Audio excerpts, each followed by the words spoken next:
Peace, love, good health, and black power. In our descriptions, we have a lot of things down there, but I have DC legends down there, and today we have a DC legend with us, Ira Johnson, aka Bocat. Thank you. And Bo, I've been seeing you maybe 35 years, but I really didn't know you. Mm-hmm. We got a mutual friend, Fat Man, Mm-hmm. and he worked with me down at GW. And he always was like, oh, a good dude, He always talked real good about you. But what made me interested in you is the way you took care of Ducky. Mm-hmm. When I started seeing that, I was like, man, I gotta cut into this. And to me, I feel like, everybody got definitions of thorough. Mm-hmm. Like some people think getting money, some people think killing, some people whatever. And I'm not knocking none of that. Right. But the way you took care of your brother, like that's thorough to me, because a lot of people, when their family gets sick, they just throw them in a home.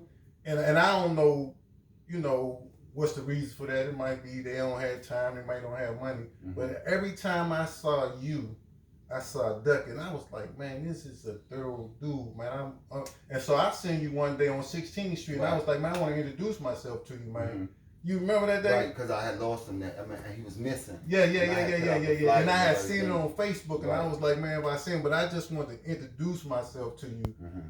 And then when I started the show, I said, man, I gotta have you on the show. Thank you. So I want to ask you, what part of town did you grow up in? Northwest Washington, Swan Street. Swan Street. Mm-hmm. Swan Street. So, and did you go to school? Yeah, I went to school. Yeah. I went to Garrison Elementary, I went to Lincoln Junior High, and then I went to Cardozo for a little while. Okay. What type of student was you? I was a good student. I was an honest student. I was like, damn, I was everything. I was everything. Like, I was honest. Like, you know what I'm saying? Like, if I had a problem, I say what I had to say. Like, even to my teacher. Like, one time, his name was Mr. Stevenson, and I asked him to explain something to me. So the second time he explained it to me, the first time he explained it to me, I smelled his breath. So the second time he explained it to me, I smelled his breath. So I said, Mr. Stevenson, for the second time, when you explained something to me, I smelled your breath. So he said, Mr. Johnson, you have to leave the classroom, So I'm like, well, I got to leave the classroom. I'm just being honest of, you know what I'm saying? Because I would want somebody to tell me or whatever. Yeah. So I had to leave the classroom. They took me down to the office, so I had to sit in the office. And I guess when I learned this word, unadulterated. Unadulterated. I know you're talking about. Yeah. This is what the principal was saying that I was. Yeah. You know what I'm saying? Because of what I said. And she Being said, you ain't had no filter. right. And it's like, Yeah. you can't always be brutally honest. Yeah, You yeah, get what I'm saying? And I Yeah. always thought that was the way to be. You Yeah. get what I'm saying? Just like the other day, I had a little incident with one of my friends. He bring people that's not, you know what I'm saying, that he alright, but the people that he bring around, they're not quality of the people that I usually socialize with. Mm-hmm. So he got offended about me having something to say about the people. And I was like, I can't say who can ride with you, but I can have a say so about who can come to my house. Of course. You get what I'm saying? Yeah, and then he got real offended and really put his hands on me. You get what I'm saying? Oh, okay. And I say, damn, he put his hands on me, but where I live at, I couldn't do nothing but listen to me now. You know I'm going to get you. So back to whatever. Yeah. Finish the questions and whatever you got to ask me, Okay. we feel free. So I want to know, growing up, I knew your brother, and I always heard about you. Always heard, when they talk about Bocat, they always talk about getting money, dressing fly, and being around the baddest girls. Right. So, do you have any other siblings besides for Ducky? Yes, I got two other brothers, and I got two stepbrothers. Okay. And my favorite brother is my brother X. We talk every single day. Oh, really? He like, it's my youngest brother. Like, he don't live here, out in the States and everything, but we always stay in contact. Anything I need, he always there for me. Okay. And I got three sisters. My oldest sister is Dee Dee. My middle sister is Demetrius, and my youngest sister is Sandy. Okay. Yeah. So, as a young kid growing up, did you come up in both parents, mother and father in the house?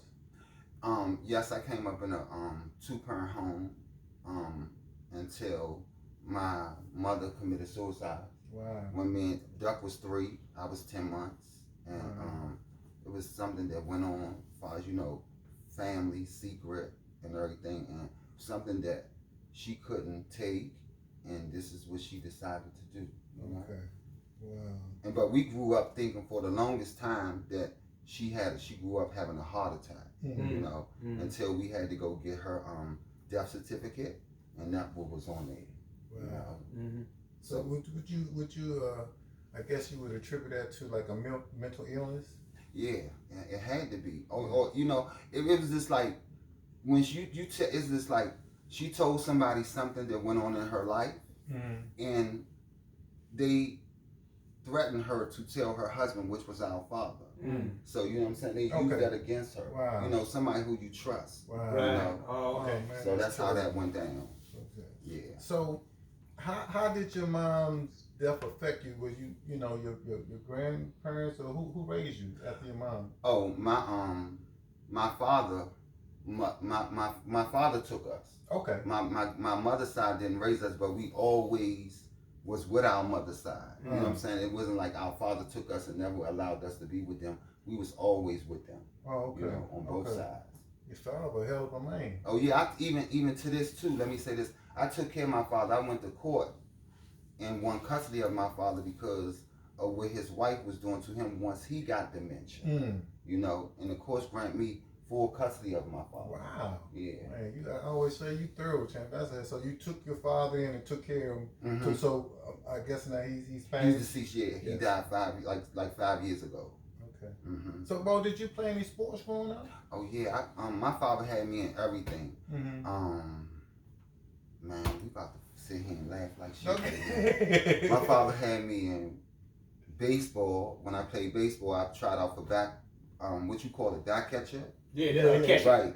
And my cousin was trying out to be the person that hit the ball. And when he swung the ball, when they threw the ball, he swung the bat and hit me right here. Yeah, and I still got the cut. You still got the cut right here. So that my baseball career was over. Then I started me, Ducky, and all of us tried out for basketball, which I didn't know this at the time. We on the basketball court and all this and everything. And I didn't know, like, when you checking the person, that they had to be behind you. So when the person was behind me, he got back behind me and got up on me, and I didn't know that you did that. So when I turned around, only thing I just started doing was like this. So they lined all of us up like this, and everything. Duck and everybody else got picked, and I didn't get picked. So my basketball career was over. Then after that, my father had us into boxing. You know what I'm saying? I boxed. I won all the I won every fight. I never lost. You know what I'm saying? And guess what though? I won fights without even getting in the fucking ring. Crazy, right? I won all, like every time you know how you go train, I will beat them up, right? And the dude one day said to me, I want my revenge back. And my dad, I was like, I don't know what that is, Daddy. What's that? He said, Bo, he want to whoop your ass. I was like, well, Daddy, I already beat him up. You know what I'm saying? So how he going to get that back? You know what I'm saying? So the day I was supposed to fight, we was used to box for number 12. So the day I was supposed to fight, it was the number 12 was over there by the St. Elizabeth. Right. Oh, you was on the south side. Yeah. Who was it? No, we was in the north on the Ham. Okay. Right. And shout out to Ham. So we was supposed to go. We was in it to go put the uniforms and stuff on. So I went in there to put my uniform. All my cousins was boxers along with my brother and everything. So as me, being the gay one, and I'm sitting there putting the gloves on and everything. So my cousin put one glove on. I got my hand on my hip like this, right? He's like, hey, you gotta stand up there and do like this. I'm like, I'm still gonna beat him. You know what I'm saying? So no matter how many people say, he put the other glove on and I did like this. He said, what I tell you? I said, cuz stop telling me that. I'm still gonna beat him when I get in the ring. But it was that he forfeited. So I ended up winning the fight that night. Yeah. Right. So you kind of brought me into my next question, because I used to always hear about bow this and bow that, but you know he gay. Right. So let me ask you a question. At what age did you figure out that you were gay?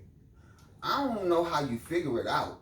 I mean, the feelings that you know, because I don't know. When I was Because you were different. Different from what everybody else would do. How you ain't never had no booty? No, but he's saying, what made you to figure out like how you? Oh, how I was indifferent. Oh, yeah. Because when like like when you get a certain when you get a certain age, like you get 12, right? Mm-hmm. You come to puberty when you turn 12. So when you turn 12, you see like the boys go this way with the girls go this way with the boys whoever used to do this and that and everything, they don't do it no more. They go that way with the girls, but then you still got some still whatever. But I always knew who I was. You know what I'm saying? I always knew that, okay, if I wanted to play with a doll baby, I could play with a doll baby. If I wanted to play with a football, I could play with a football. It wasn't no indifference. You get what I'm saying? It was nothing like I was treated different or I felt any different. My father or my uncles and them didn't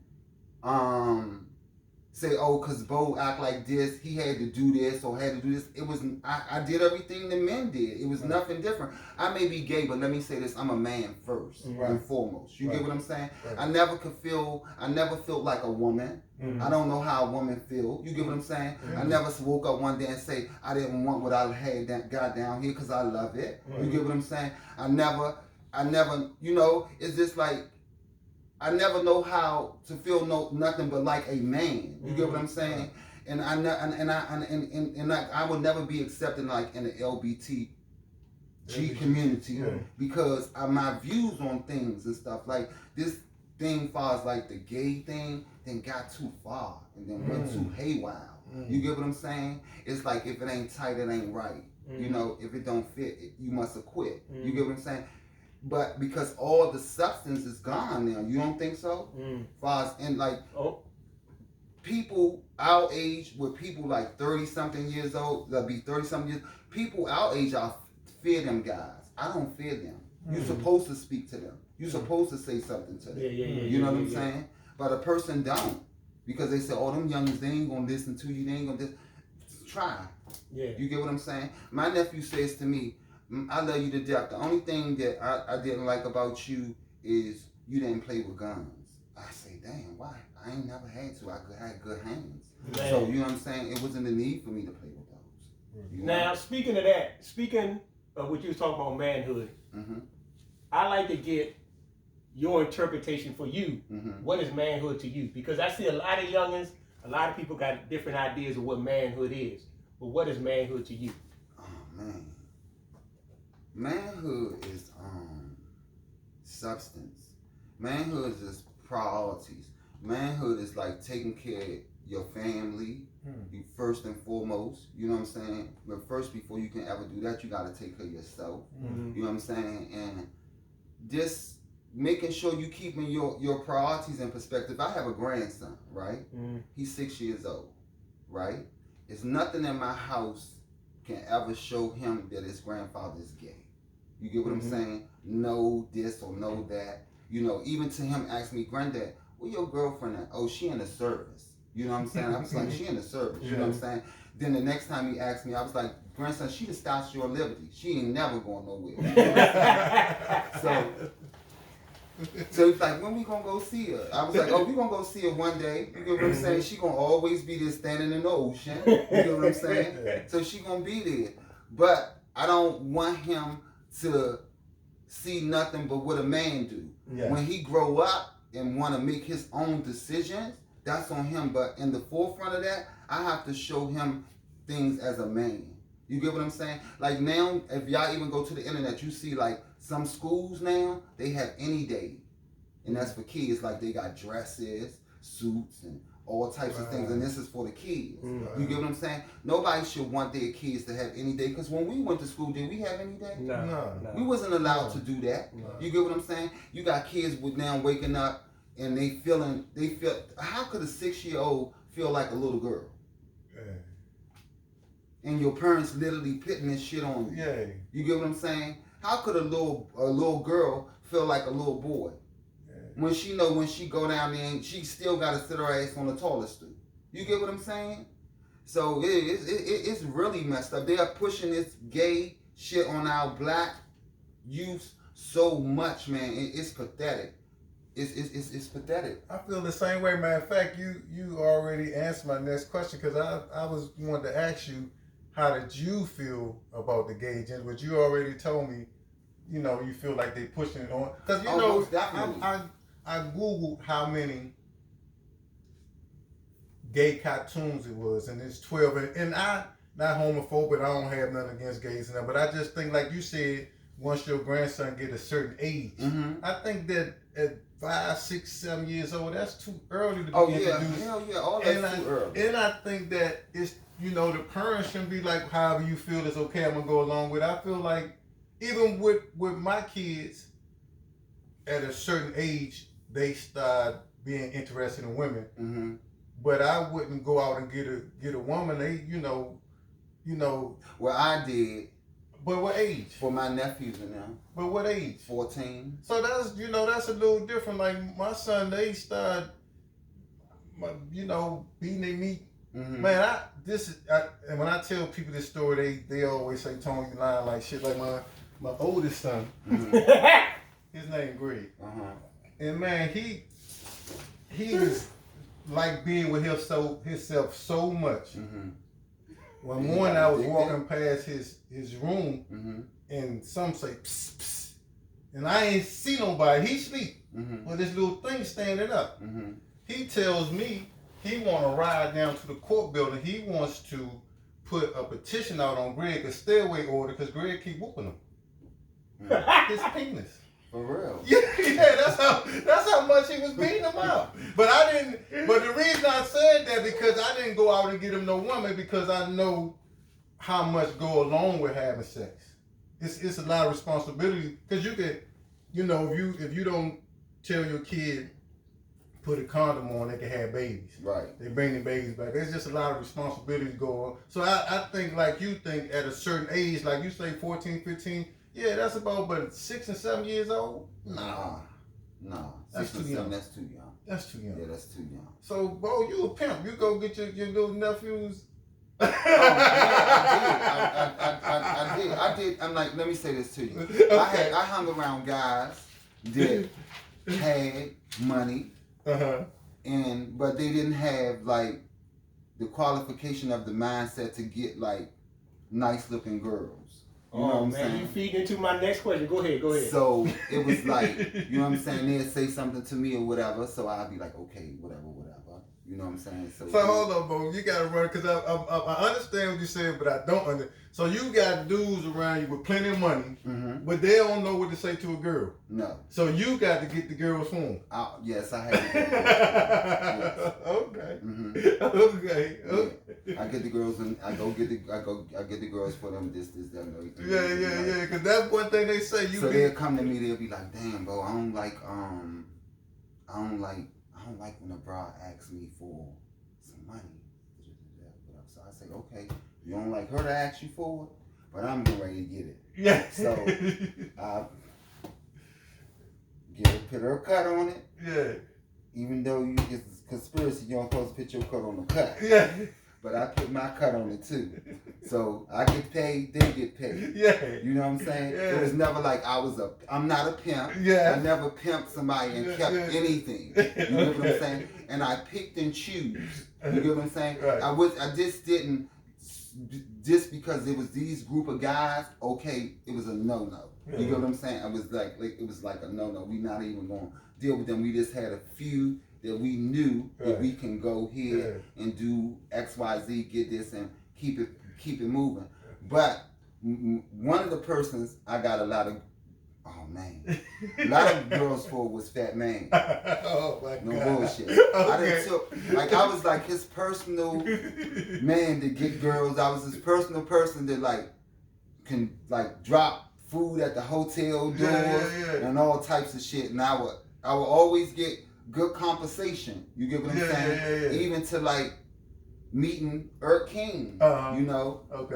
Irk had me counting up blobs of money. Yeah. You know what I'm saying? Rest in peace, Irk. We love you. Yeah, we do. Blobs of money while he in the room taking care of his business, and I would be like so scared because there's so much money. I'd make mistakes, do it all over again, count it again. Again, he'd be like, damn, you ain't finished yet. I'd be like, no, he'd be like, I'm about to go back in here again. Then I'd be like, okay, let me do it all over again. And once I do it, you know, he do whatever, give me whatever. You know what I'm saying? But that's how I really got somewhat popular in the scene, right? Through the girls, you know. And, so we're not gonna say a pimp on. So you're a matchmaker, right? That's okay. We go with the matchmaker. That like I said, that brought along to my next question. One thing Tone was telling me is that you were all raised around the most beautiful women in the city, right? So being around so many beautiful women in the city, what have you learned that most men don't know or haven't learned? That, oh my God, I don't want to give out that. Okay. But I would though. What most men haven't learned about what a woman? About a woman. Being around, because you've been around, a woman is one thing, but attractive woman is another thing, because a lot of times men are afraid of attractive women. Right. Attractive women, less is better. You know, less attention is better. Right. You know what I'm saying? The more attention you give them, the more they're not going to reciprocate. Right. You know what I'm saying? It's like when you don't give them that, they more into you. Right. You get what I'm saying? Right. But it's like the less attention you give them, it's like they like you. So they don't want to be in the mall holding hands and all. No.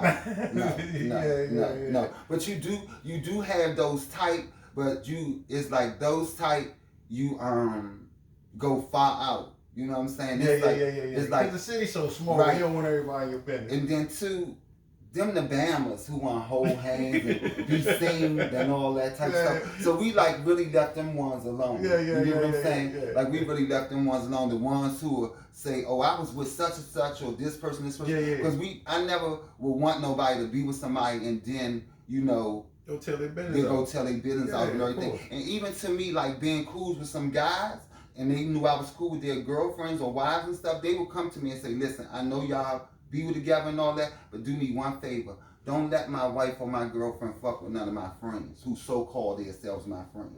And I honored that. You know what I'm saying? And if I was cool with some of the girls I was being with, their boyfriends, I wouldn't even socialize myself with the guys that they mess with on the outside of their boyfriend because of my relationship with their boyfriend. You know what I'm saying? Yeah. So I want to ask you, I always heard about you getting money, and I know you not in the streets no more. So by what age did you get into the streets? Damn. And what made you get into the streets? We was in the 8th grade. One of my classmates came to school, Walter Mannigan. He came to school. I seen Walter. Yeah, that's one of my best friends. Yeah. He came to school. Boy, you know what I would want to? I'm gonna do. You know what I would want to get him here. Okay. Last time I seen him, he was over at Tony's boxing. He got into the boxing. Right, and he did a documentary too. Yeah.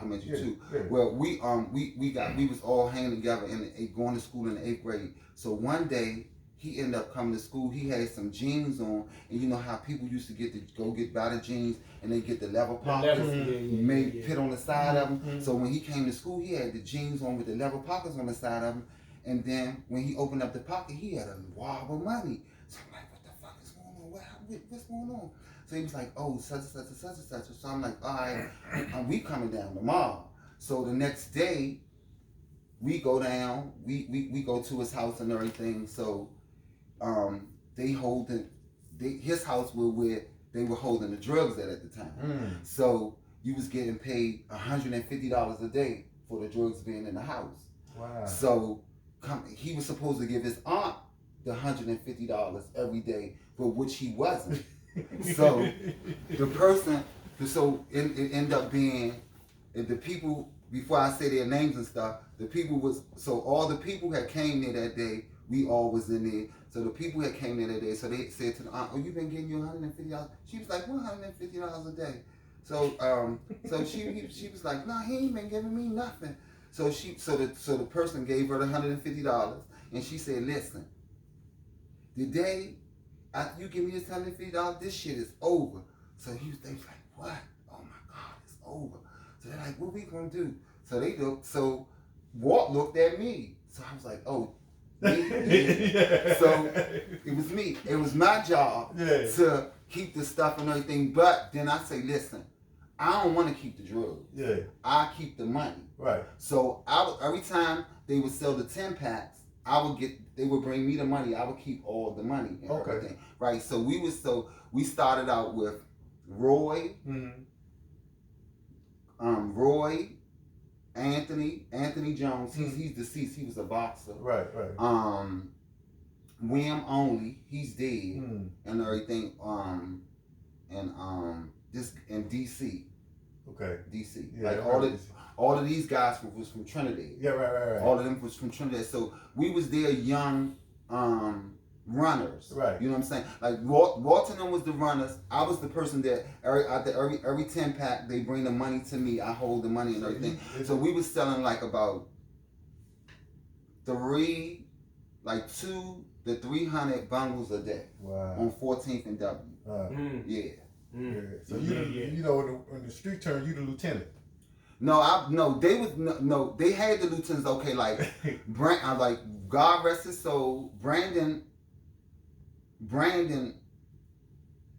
was a lieutenant. Right. That was Brandon and Gary was brothers. Right. Brandon was a lieutenant. They had they had a couple of lieutenants, a couple of people that I won't even call out their names because I don't know their positions, if they got jobs or they still X, Y, Z in it. Right. So they had a lot of lieutenants, but I wasn't no lieutenant. I was just the person who kept the money. You get what I'm saying? Okay. Yeah. Okay. I respect that. So I want to know, why have you been so respected over all these years? Because you know you have street guys that people call this and have that, but every time I mention your name, it's nothing. I never heard nothing negative about it. Because I always try to help someone before I hurt someone. You get what I'm saying? And like I had like when we was still out there and everything, that crack era came through, and you know how one time you had like the good families who had everything and all of that. But once that crack era came through, shit just got bad. They wasn't going to Catholic schools no more. They wasn't this. I mean, lights was off. Like the kids just like didn't even want to be in the houses no more because of the parents. Because this wasn't how they grew up. So a lot of people had got put out and stuff like that. Right. So there's a lot of people that's right now today that I allow to stay in my house. You know what I'm saying? Like free of charge and things like that. And like, I'm always giving. You get what I'm saying? Like, it doesn't make a difference, clothes, shoes, and things like that, because someone always giving me. Right. You get what I'm saying? So that's practically, you know, yeah. But you still to punch somebody in the face of it. Oh, most definitely. the person who just punched me in the face because I ain't like the people who he bring around my house. Yeah. Fuck out of here. Yeah. You get what I'm saying? Yeah. And it's the person I look out for who I got a lot of respect for. Right. But at the end of the day, I'm not your enemy. Right. The person who done these things to you, you lay roses at their feet. You know sometimes how a person can literally keep taking care of their abuser. Yeah. You get what I'm saying? Yeah. And this person constantly takes care of their abuser. When they told me out their own mouth that this is the person who brought this matter on them. You get what I'm saying? And it hurts me to know that this truly was the person. You get what I'm saying? And I say, you know, in life, you know, you got kids. Yeah. You already told me you got kids. Yeah. So and I have a son. And having children, right? As being adults, growing up how our parents grew up, we supposed to have that same substance, right? Don't we supposed to kill for our kids? Of course. And don't we supposed to want the best for our children? Yeah. Right. And people, instead of them trying to want the best for their children, it's some people out here hurt their children. Yes. You get what I'm saying? Yeah. And that's the thing that gets me with this situation. That this all hurt right here. You know what I'm saying? I'm a person that might have been a person that did some things to help them with some substance, but because not doing it on a level of they was fucked up. So you know what I'm saying? But not doing it on a level like a keep doing it, this and that. I'm a person trying to help you get yourself together. You see something in a person that they don't see in themselves, but sometimes they gonna keep fighting you because they don't want to see that person. Yeah. You know? Yeah.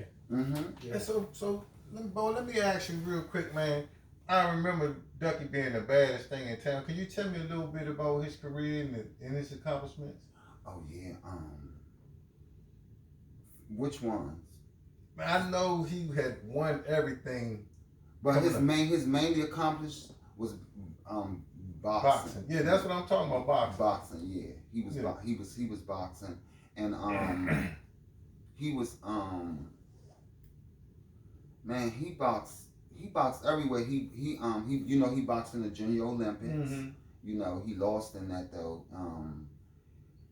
He won all the like championships and Golden Gloves. Traveling around the world. Right. He met the Queen of England at one time when he, you know, doing that and everything, and he was in the magazine. I remember that. And so you told me that he turned pro. What happened with his career? Why didn't? Oh, what happened with his career was he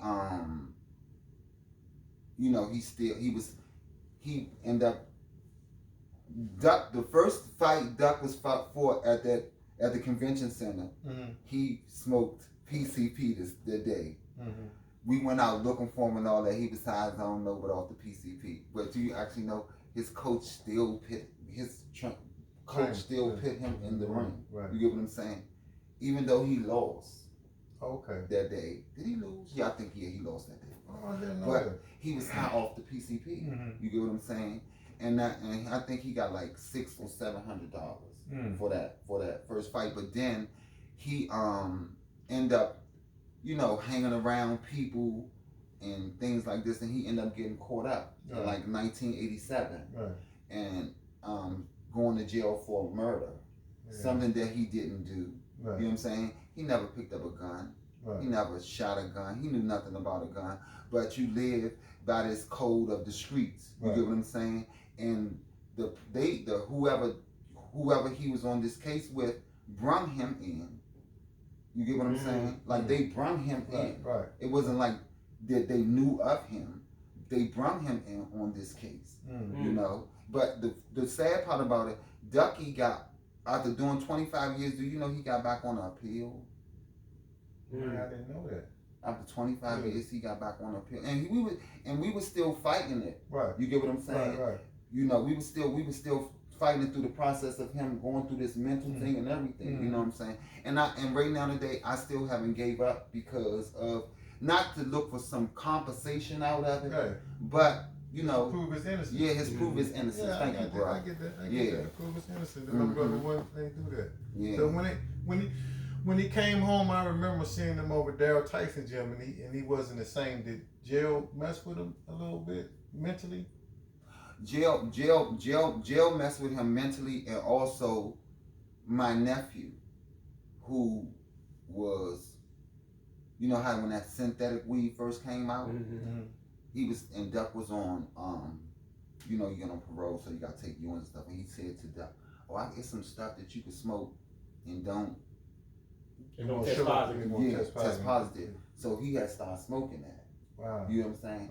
And already with his mental illness, you know, that did hit an effect on him. But Daryl Tyson was a big commodity with Ducky. Yeah, you know. I remember. And I would never leave out Tyrone Johnson. Oh my God, you already know that's my main. You know, I went over there and I was talking to Ducky, man, and this no lie, bro. He had little knives all over the gym. Man, hold up for a minute. He go check on his knife, go check. I said, Ducky, you home? What? Why you got all these knives? Exactly. Let me tell you something. Yeah, You never lied. I'm telling you. Right. No, let me tell you. Even when I go to get him, you know, to get him ready to get him outside and all that. Duck then rolled up some tissue with a paper knife and put it down in his sock. You get what I'm saying? I get Wow. what you're saying. Oh my God. Yeah. You know what I'm saying? Like you could not leave that mentality alone. Everything was still like the jail. Yeah. You get what I'm saying? All his food. Yeah. You get what I'm saying? Yeah. He's still, even to like him going to the grocery store, packing it up, still leaving it in the, you know, like how it's supposed to be and everything. Fold this shit up like it's like the jail, you know, bed and everything. Yeah. Yeah. Yeah, man. I guess they call it institutionalized. Like I said, I went to see him and I'm talking to him, man. Good to see you. He's like, good to Right, see and you, you man. know what they say, and if I wish I would have saw you when you saw him, right? Yeah. And after you finished talking to him, you know what I would have said, brother, did you know who you was talking to? He would have said, But in your face, he would have said, yeah, we talking. Remember when you forced us? Yeah, I remember. Yeah, we talked for a good little while, man. And yeah, I said, dang, that. yeah. So, what else, y'all? Well, I got to change tune a little bit. So one thing Tone told me that you was prolific dresser and dress nice all the time. So, how do you think a man should dress? Because now we see a whole lot of different fashions. And one thing from back in the day, DC was always distinguished from New York. You know, we had a distinguished style. Right. You know, and Tone said you was one of the best that did it. So how do you think a man should dress? Like we all sitting right here, how he dressed. I don't feel that a man supposed to wear nothing but so tight. You get what I'm saying? I mean, but me is being an ornate man and like dressing. It only take a t-shirt. Yeah. That's it. A t-shirt and a jean. Okay, well, I gotta add on to that, Bo. Go ahead. It only takes a t-shirt and a pair of jeans if you're in shape. If you's a big fat motherfucker, it don't look as well. Oh, it's a shitty. You gotta be in But I'm just saying, if you ever look in the etiquette book, a pair of jeans and a white V-neck or a white crew neck t-shirt, it can go with anything. Any shoe in here can go with it. You can go in the house and snatch a sports jacket. You can go in the house and snatch what you got right here. What he got on. You get what I'm saying? But you've always been slim though. That matter of fact, I was telling Neil before you came in, like I gotta ask him, do you work out? Cause you always been slim. No. I never knew you to have a gut or anything. I don't work out at all. I don't even know how to work out. So you telling me all this time you never worked out? I never worked out. I don't even know how to do a push-up. I'm being honest. But one thing you did say is that you always walk. Yeah, I walk. I still walk right now today. Yeah. You get what I'm saying? Yeah. So that's your exercise. Right. Like I have a cousin that lives around the corner from here. I live on 15th Street. I live like on 15th and T. I walk to my cousin's house. Yeah. You get what I'm saying? See, but being my brother, we walk the world. You get what I'm saying? Oh, let me be on this the last question, bro. I never see. Do you drive? No. I never see you drive. I always see you driving with somebody or walking. You never got your license? Oh yeah, I have my license. But you don't drive? Okay. No, I'm like the driver. Like if you need me, you get what I'm saying? Yeah. I don't like to drive. You know, you ever notice that the driver never get any attention? Is always the passenger. So that's me. You know. Okay. Right, Bo, I guess we make sure y'all. Oh, hold up. Go ahead. Go ahead, baby. Get something out that bag right there, cause we ain't finished, y'all. Okay. We gotta get one more subject, because guess what? You ain't get your chance to do shit, man. Okay. And I'm thinking like the co-host gonna throw some shit down on you. You know? But you know, I got one more question. Make sure y'all like and subscribe to the channel, Functional Man. Oh, most definitely. You gonna fill me in on it. You gonna put this on my page, right? I'm gonna send it to you. Okay. I got one more question. So Tone always talk about how you was always respected. Everybody knew your name, respected for being around beautiful women, this and that. People respected you, which is the most important out of everything. That's And all around I want. gangsters, So you gotta what- say gangsters. Yeah, gangsters respected you. Yeah. So, what have you learned from the streets that you think is important from all your, being around, doing this, being your own entrepreneur, holding yourself down? What is some of the most important lessons you learned?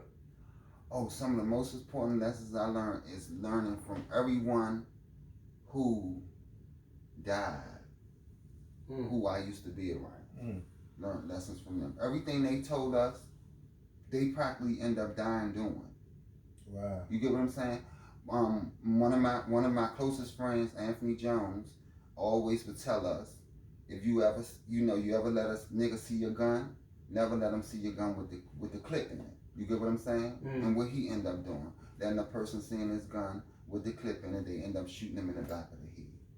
You know? One of our other friends who we came up with told us, when you get in a car, if you get in a 4-door, always make sure you got a door. If you get never sit in the middle or never get in the back of a 2-door car. You know, back in the day, you had the 2-door cars. One of our closest friends, where he get killed at? In the back of a 2-door car. Because you trapped. Yeah, you get what I'm saying? And it's like, always know who you riding with. You get what I'm saying? Never trust a man with a gun. I don't care who he is. He can be your best friend. At any second, if he want to kill you, he can kill you. But if you riding with him, never trust him. So it's like, I just always took in like what a lot of people told us. We came up under. You know what I'm saying? And it's like right now, these young guys doesn't have guidance like we had. You know what I'm saying? They doesn't. They don't have guidance like we have at all, man. Not at all. Okay, well, go ahead and do your thing. Okay, listen.